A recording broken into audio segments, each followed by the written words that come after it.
बिस्मिल्लाहिर्रहमानिर्रहीम। अकाल और याकूब अलैहिस्सलाम का खानदान। गरज जब अकाल का ज़माना शुरू हुआ तो मिस्र और उसके आसपास के इलाके में सनत अकाल पड़ा और कनान में हजरत याकूब अलैहिस्सलाम ने साहबजादों से कहा कि मिस्र में अजीजे मिस्र ने ऐलान किया है कि उसके पास गल्ला हिफाजत से रखा हुआ है, तुम सब जाओ और गल्ला खरीद कर लाओ। चुनांचे बाप के हुक्म के मुताबिक ये कनानी काफिला मिस्र के अजीज से गल्ला लेने के लिए मिस्र रवाना हुआ और यूसुफ के भाई गल्ला खरीदने मिस्र आए। वे जब यूसुफ के पास पहुंचे तो उसने फौरन उनको पहचान लिया और वे यूसुफ को न पहचान सके। तौरात का बयान है कि यूसुफ अलैहिस्सलाम के भाइयों पर जासूसी का इल्ज़ाम लगाया गया और इस तरह उनको यूसुफ अलैहिस्सलाम के सामने हाजिर होकर आमने सामने बात करने का मौका मिला और उन्होंने अपने बाप हजरत याकूब अलैहिस्सलाम, सगे भाई बिन्यामीन और घर के हालात को खूब कुरेद कुरेद कर पूछा। और जब यूसुफ ने उनका सामान मुहैया कर दिया तो कहा, अब आना तो अपने सौतेले भाई बिन्यामीन को भी साथ लाना। तुमने अच्छी तरह देख लिया है कि मैं तुम्हें गल्ला पूरी तौल देता हूँ और बाहर से आने वालों के लिए बेहतर मेहमान नवाज हूँ, लेकिन अगर तुम उसे मेरे पास न लाए तो फिर याद रखो, न तुम्हारे लिए मेरे पास खरीद व फरोख्त होगी, न तुम मेरे पास जगह पाओगे। फिर यूसुफ अलैहिस्सलाम के भाई जब हजरत यूसुफ से रुखसत होने आए तो उन्होंने अपने नौकरों को हुक्म दिया कि खामोशी के साथ उनके कजावों में उनकी वह पूंजी भी रख दो जो उन्होंने गल्ले की कीमत के नाम से दी है, ताकि जब घर जाकर उसको देखें तो अजब नहीं कि फिर दोबारा आएं।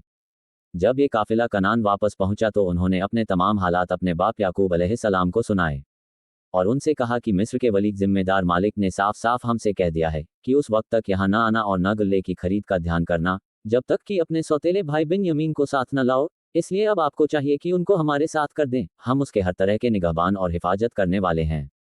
इस मौके पर हजरत याकूब अलैहिस्सलाम ने कहा, क्या मैं तुम पर बिन्यामीन के बारे में ऐसा ही एतमाद करूं जैसा कि इससे पहले उसके भाई यूसुफ के बारे में कर चुका हूं? सो अल्लाह ही बेहतरीन हिफाजत करने वाला है और वही सबसे बढ़कर रहम करने वाला है। इस बातचीत से फारिग होने के बाद अब उन्होंने अपना सामान खोलना शुरू किया तो देखा उनकी पूंजी उन्हीं को वापस कर दी गई है। ये वे कहने लगे, ए बाप, इससे ज्यादा और क्या हमको चाहिए, इजाजत दे कि हम दोबारा उसके पास जाएं और घर वालों के लिए रसद और बिन्यामीन को भी हमारे साथ भेज दे, हम उसकी पूरी हिफाजत करेंगे। हजरत याकूब ने फरमाया कि मैं बिन्यामीन को हरगिज तुम्हारे साथ नहीं भेजूंगा जब तक तुम अल्लाह के नाम पर मुझसे अहद न करो। अहद व पैमान के बाद यूसुफ अलैहिस्सलाम के भाइयों का काफिला दोबारा मिस्र को रवाना हुआ और इस बार बिन्यामीन भी साथ था। हजरत याकूब अलैहिस्सलाम ने उनको रुखसत करते वक्त नसीहतें फरमाई।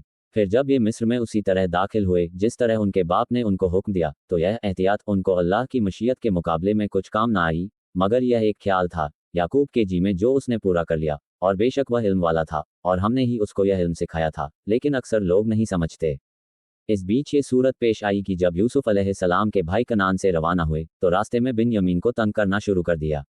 कभी उसको बाप की मोहब्बत का ताना देते और कभी इस बात पर हसद करते कि अजीजे मिस्र ने खास तौर पर उसको क्यों बुलाया है। और जब ये लोग मंजिले मकसूद पर पहुंचे और जब ये सब यूसुफ के पास पहुंचे तो उसने अपने भाई बिन्यामीन को अपने पास बिठा लिया और उससे धीरे से कहा, मैं तेरा भाई यूसुफ हूँ, बस जो बदसलूकी ये तेरे साथ करते आए हैं तू उस पर गमगीन न हो।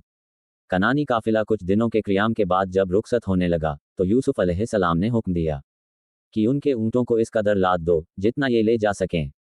हजरत यूसुफ अलैहिस्सलाम की यह ख्वाहिश थी कि किसी तरह अपने प्यारे भाई बिन्यामीन को अपने पास रोक लें, लेकिन मिस्र की हुकूमत के कानून के मुताबिक किसी गैर मिस्री को बगैर किसी माकूल वजह के रोक लेना सख्त मना था और हजरत यूसुफ अलैहिस्सलाम उस वक्त हकीकत खोलना नहीं चाहते थे। इसलिए जब काफिला रवाना होने लगा तो किसी को इत्तिला किए बगैर शाही पैमाने को बिन्यामीन की खुर्जी में रख दिया ताकि भाई के पास एक निशानी रहे।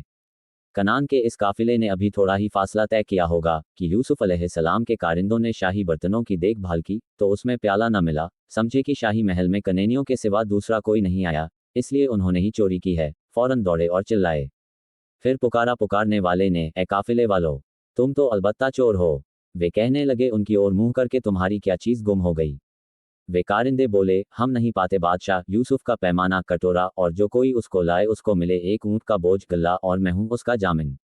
वे बोले, खुदा की कसम, तुमको मालूम है कि हम शरारत करने को नहीं आए मिस्र के मुल्क में और न हम कभी चोर थे। वे कारिंदे बोले, फिर क्या सजा है उसकी अगर तुम निकले झूठे? कहने लगे, उसकी सजा यह है कि जिनके सामानों में हाथ आए वही उसके बदले में जाए। हम यही सजा देते हैं जालिमों को। इस मरहले के बाद यह मामला अजीजे मिस्र के सामने पेश हुआ और उनकी तलाशी ली गई तो बिन्यामीन के कजाए में वह प्याला मौजूद था। फिर यूसुफ ने उनकी खुर्जियां देखनी शुरू की। आखिर में वह बर्तन निकाला अपने भाई की खुर्जी से इसके बाद अल्लाह ताला फरमाता है, यूं खुफिया तदबीर कर दी हमने यूसुफ के लिए, वह हरगिज़ न ले सकता या अपने भाई यमीन को उस बादशाह मिस्र के तरीके के मुताबिक, मगर यह कि अल्लाह ताला ही चाहे। यूसुफ अलैहिस्सलाम के भाइयों ने जब ये रंग देखा तो बाप का अहद व पैमान याद आ गया और खुशामद भरे अर्ज मारून करके अजीज़े मिस्र को बिन यमीन की वापसी की तरगीब दिलाई। ये तरीका भी कामयाब ना हो सका तो आपस में मशवरे से पाया कि वालिद बुजुर्गवार को सही सूरत बतला दी जाए और कहा कि वे इस वाक़ये की तस्दीक दूसरे काफिले वालों से भी कर लें। इस मशवरे के मुताबिक यूसुफ अलैहिस्सलाम के भाई कनान वापस आए और हजरत याकूब अलैहिस्सलाम से बिना घटाए बढ़ाए सारा वाक़या कह सुनाया। हजरत याकूब यूसुफ के मामले में उनकी सदाकत का तजुर्बा कर चुके थे, इसलिए फरमाया, तुम्हारे जी ने एक बात बना ली है, वाक़या यूं नहीं है, बिन यमीन और चोरी यह नहीं हो सकता। खैर अब सब्र के सिवा कोई चारा नहीं, ऐसा सब्र की बेहतर से बेहतर हो। अल्लाह ताला के लिए नामुमकिन तो नहीं कि एक दिन हम लोगों को फिर जमा कर दे और एक साथ इन दोनों को मुझसे मिला दे। बेशक वह दाना है और हिकमत वाला है। और उनकी ओर से रुख कर लिया और फरमाने लगे, आह! यूसुफ की जुदाई का गम। हजरत याकूब अलैहिस्सलाम की आंखें गम की ज्यादती की वजह से रोते रोते सफ़ेद पड़ गई थीं और सीना गम की जलन से जल रहा था, मगर सब्र के साथ अल्लाह पर तवक्कुल किए बैठे थे। बेटे ये हाल देखकर कहने लगे, खुदा की कसम, तुम हमेशा इसी तरह यूसुफ की याद में घुलते रहोगे या इसी गम में जान दे दोगे? हजरत याकूब ने यह सुनकर फरमाया, मैं कुछ तुम्हारा शिकवा तो नहीं करता और न तुमको सताता हूँ, बल्कि मैं तो अपनी हाजत और गम अल्लाह को बारगाह में अर्ज करता हूँ। मैं अल्लाह की ओर से वह बात जानता हूँ जो तुम नहीं जानते। इंशाअल्लाह अगले पार्ट में हम देखेंगे यूसुफ अलैहिस्सलाम की सच्चाई का अपने भाइयों और वालिद के सामने जाहिर होना।